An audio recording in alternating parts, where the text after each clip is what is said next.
श्री राम श्री राम श्री राम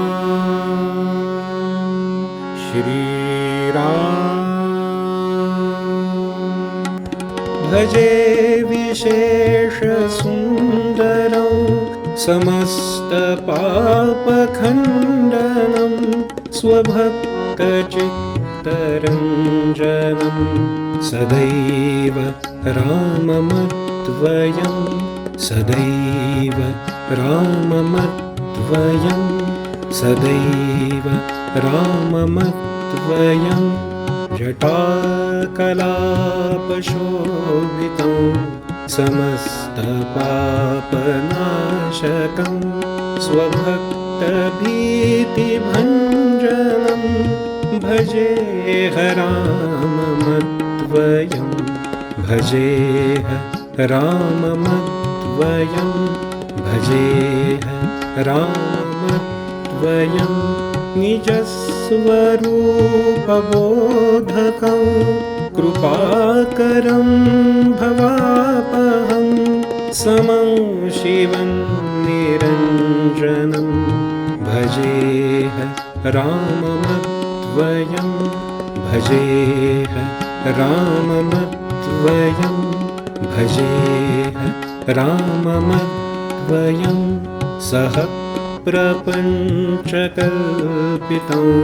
ह्यनामरूपवास्तवं निराकृतिं निरामयं भजेह राममद्वयं भजेह राममद्वयं भजेह राममद्वयं निष्प्रपञ्च निर्विकल्प निर्मलं निरामयं चिदेकरूपसन्ततं भजेह राममद्वयं भजेह राममद्वयं भजेह राममद्वयं भवाब्धिपोतरूपकं यशेषदेहकल्पितं गुणाकरं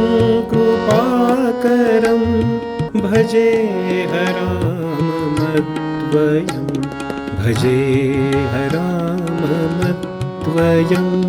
भजेह राममद्वयं महावाक्यबोधकै विराजमं वापदै परब्रह्मव्यापकं भजेह राममद्वयं भजेह राममद्वयं भजेह राममद्वयं शिवप्रदं सुखप्रदं भवच्छिदं रमापहं विराजमानदैशिकं भजेह राममद्वयं भजेह राममद्वयं भजेह राममद्वयम्।